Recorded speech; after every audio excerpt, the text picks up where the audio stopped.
And we are going to continue our coverage here on KCCI. We have Abigail Curtin live on Floor Drive, but we also have our Marcus McIntosh live not far from where their return happened. So Marcus, that was a very powerful moment. How did it feel out there? Alex, it's kind of hard to put into words. You couldn't see what we saw because once the families came out to the caskets, we had to turn the camera to point at the hearse for out of respect for their privacy, for them allowing us to be out there.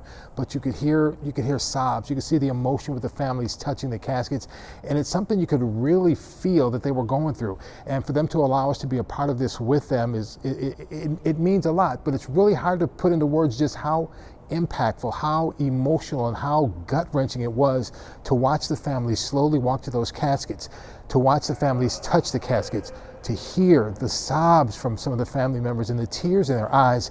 You know, it just, you had to see it to really understand it, but I'm trying to express it the best way I can because it was very emotional. The families allowed us to do that. The slow walk to those caskets was something that really hit me. They saw the caskets, they slowly walked to those caskets, and you could just see with every step just how difficult it was, just how much pain they were in, just the sorrow they were feeling at looking at the caskets of their loved ones, knowing they gave their lives in support of this country. So those are the words I have for it. The processional will start in just moments after everyone gets loaded into the hearses and the cars that will follow them. The Iowa Patriot Guard riders are here.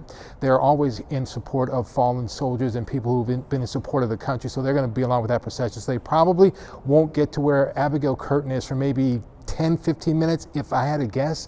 But just trying to sum up what happened here, it's emotional, it's heart-wrenching, you feel it in your gut.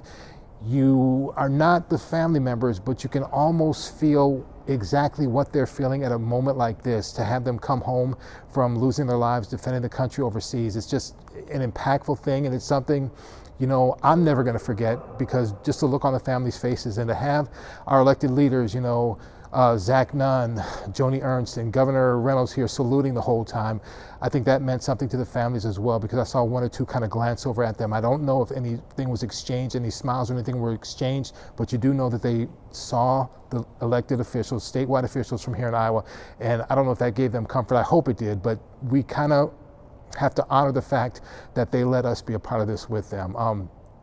It kind of chokes you up, but you know, you have to understand that what these families are going through, they're in pain right now. I'm Marcus McIntosh. We're live at the 132nd Fighter Wing, Iowa Air National Guard. Let's go back to the studio to Alex and Bo.